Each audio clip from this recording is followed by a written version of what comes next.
Welcome back to the Game Bazaar for another Garden Warfare 2 video. In this video, I will be ranking all 16 classes from worst to best based on my own personal opinion. Make sure to tell me your opinions in the comment section below. Anyway, let's get right into this.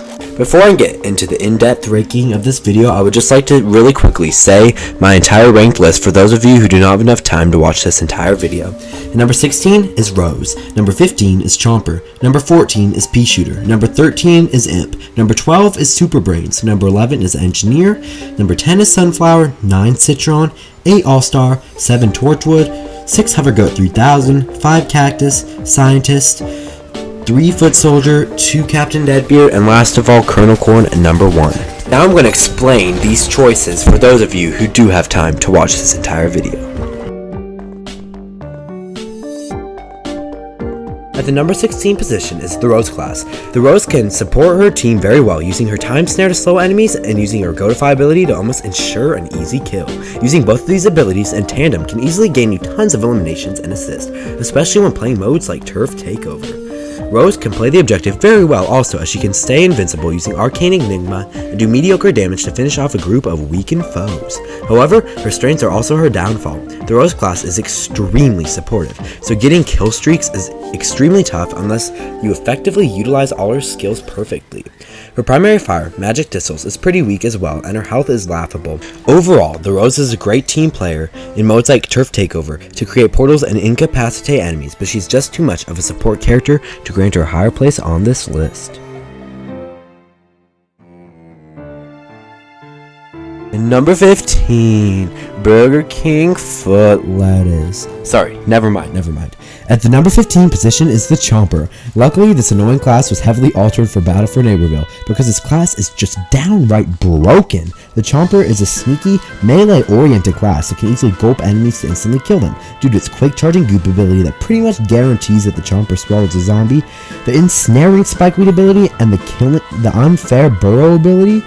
The Chomper class makes this game unplayable sometimes. This class has tons of disadvantages as well, which really makes me question why this class is used so much. The Chomper is pretty much dead if you swallow an enemy near a group of adversaries, and its Chomp primary is outclassed by pretty much every primary in the game. The Chomper is also the only class with pretty much no range capability, so you have to always stay at close range. Overall, the Chomper is best used to goop and swallow enemies, use burrow to escape from tough situations, or use a spike weed ability to stop a turreted player or defend an objective.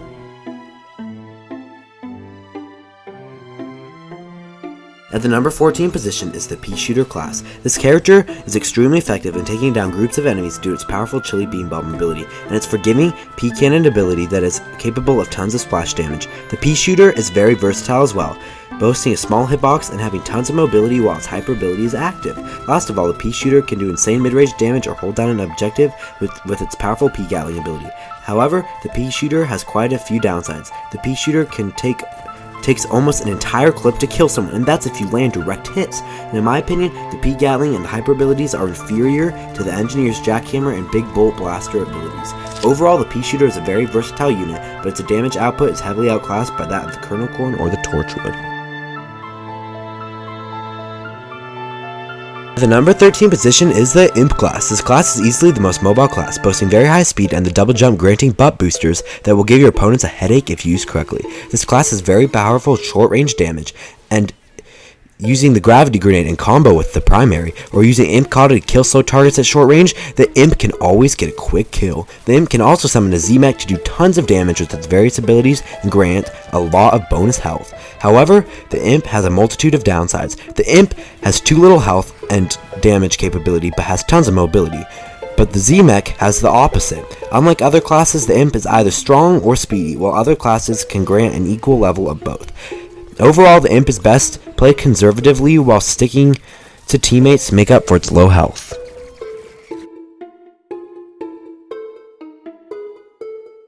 At the number 12 spot is the Super Brainz class. This class is easily one of the most enjoyable classes in the game, as it can do melee and range damage, along with the ability to execute high jumps. The Super Brainz can dish out tons of damage with the combo punches, or decide to use its beam to keep safe at a distance. The Super Brainz class can easily kill planted enemies or groups of weeds with the powerful Super Ultra Ball, or cover tons of distance with the heroic kick ability. However, the Super Brainz has tons of disadvantages as well. He has a horrendous movement speed, and his beam overheats just so often, he will almost always lose to a Chomper, and his Turbo Twister ability is only useful for getting out of a battle because his damage absolutely sucks.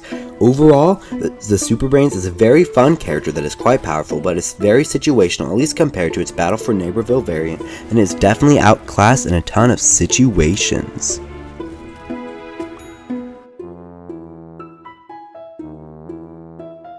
At the number 13 spot is the Engineer. This was a tough choice for me, and some of the options on this list I don't even want to agree with because the classes are just so different. The Engineer seems so much more useful than a Peashooter in my opinion because it has a much longer speed boost, a very strong turret ability, and an immobilizing grenade. The jackhammer ability allows you to cover ground really quick to build a teleporter or allow you to dodge around enemies while knocking them over. The sonic grenade almost guarantees a kill against many classes, and the big bolt blaster is amazing in taking down enemies on an objective. The Engineer also has a much stronger weapon than the Peashooter, but it still is outclassed by other weapons. Overall, the Engineer is extremely powerful, but is very underused due to people thinking it has boring gameplay. Question of the day. What is your favorite Plants vs. Zombies game? Whether that's 1, 2, 3, or one of the Garden Warfare games, comment that down in the comment section below. I would love to hear your opinions. Now let's go on to the number 10 spot. Right in the top 10 is the Sunflower class. The Sunflower is the primary healer for the plants, and it's definitely better at healing than the Scientist. The Sunflower can gradually heal allies to full health with its heal beam, and can also heal yourself and allies extremely quick in bursts of health with the Heal Flower. Not only is the Sunflower an amazing healer, but its damage capability is actually quite high. The Sunflower is a very rapid weapon that is great at medium range, and its Sunbeam ability can easily shred any zombie in its path. However, even though it is better healer than the Scientist, it definitely lacks the damage, mobility, and utility of the Scientist. Overall, the Sunflower is a very useful healer and attacker, but is overall just a mediocre class as a whole.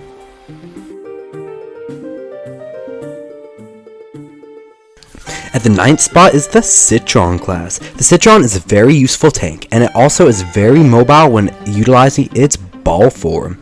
The Citron can take objectives and get across the map extremely quickly using the ball form, and also can deal a substantial amount of damage with Spin Dash.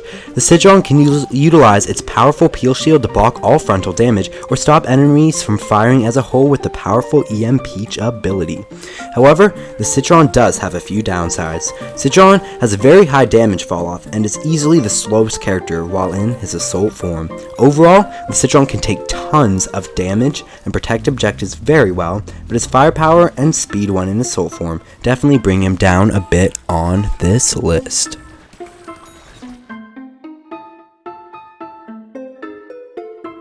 At the number 8 position is the AllStar class. The AllStar can dish out hefty loads of damage while staying healthy due to its above average health pool. The AllStar can also block incoming damage very easily with its dummy shields, or he can take down plants very easily with Imp Punt or Sprint Tackle.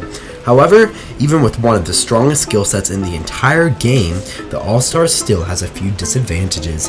Like the Citron, he has a very heavy damage falloff, and his large size makes him a whole lot easier to kill than the Citron.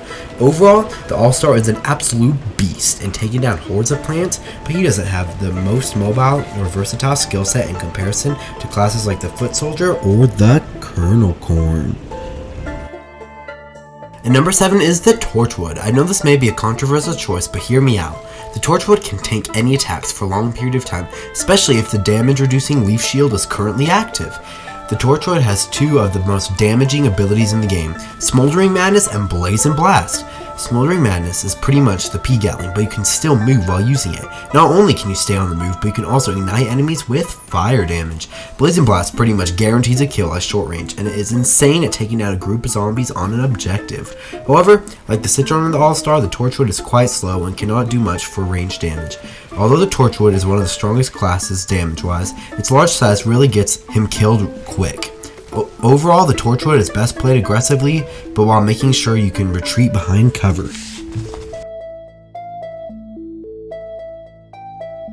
At the number 6 spot is the Hovergo 3000 class. This may be a controversial choice as well, but this class just has so much to offer. I may have criticized Rose for its support-like playstyle, but the Hovergo seems so much stronger and useful in my own personal playstyle. This class can buff the damage output of nearby allies and can get out of tough situations or get you and your team to an objective with his tubular turbo ability. The Hovergo also has a small hitbox, a decent health pool, and a powerful medium-ranged weapon to add to its powerful support abilities, not to mention its insanely powerful mega awesome beam ability that can do almost as much damage as the Smoldering Madness ability, and the advantage that it cannot be goatified by the Rose. Yes, Hovergo may not be as damaging as other classes or as supportive as the Rose, but it keeps a much better balance of the two as opposed to the Rose. Overall, the Hovergo can be a team player and dish out tons of damage, making it a force on the battlefront.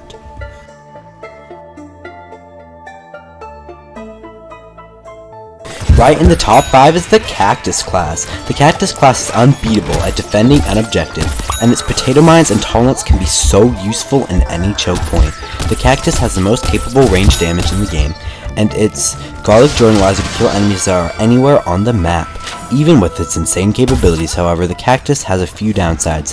This may be fixed in Battle for Neighborhood, but the tall nuts are almost pointless in many cases because they do not block the Cactus's head.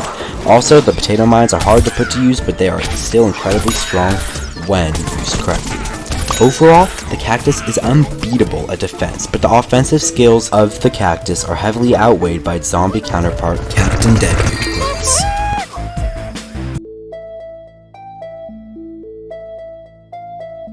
At the number 4 spot is the Scientist class. What must I say about this class that you do not already know? It can pretty much guarantee an extreme kill streak if played safely at close range, and its warp and sticky explodey ball abilities just allow it to dish out tons of damage, not to mention its heal beam of science that can keep your team alive. However, this class does have many disadvantages. Most Scientist variants, with the exceptions of the Astronaut and the Paleontologist, are worthless at range, and the Scientist still doesn't have the healing capability of the Sunflower. Overall, the Scientist is the strongest attacker at short range and is a very potent healer, but its damage fall off renders this class useless to me over more versatile classes.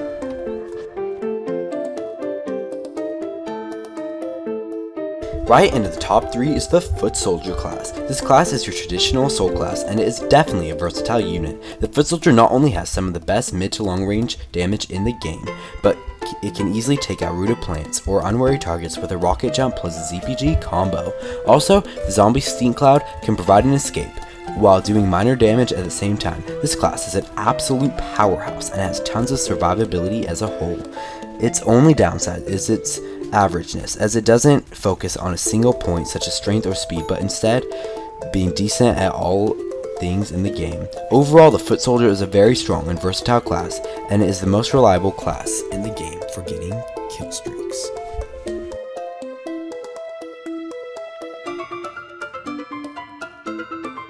At the runner-up position is the Captain Deadbeard class. This class is effective at every range possible, at long range when aiming down sights, at mid-range during Cannon Rodeo, or at short range while hip firing or using the Barrel Blast ability. The Parrot Pal can also be used at any range to scout enemies and do tons of damage.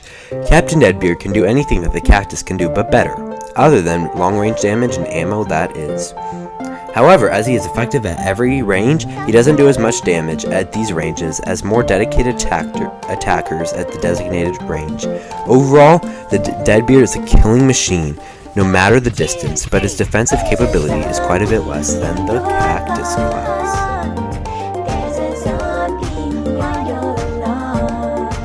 At the number 1 position is the Chronicle. His damage output is insane, his health is above average, and his abilities are so offensive. His Shuck Shot can take out close range or turreted targets very easily, and his Husk Cup can kill or critically wound an enemy no matter what. Last of all, his Butter Barrage ability can easily clear out an objective. The Chronicle is only beaten by the Scientist at close ranges, and his only main disadvantage is that the Butter Barrage is slow, kinda weak, and only works while outside. But once you get the bigger, better Butter alternate ability, you can dish out even even more damage. Overall, the Chronicle will bring any zombie back to its grave with its insane damage capabilities. Thank you all for watching this video. If you enjoyed this video, please like, subscribe, and ring the notification bell to support this channel. Last of all, be sure to check out my other Garden Warfare 2 videos. I'll see you all in the next video.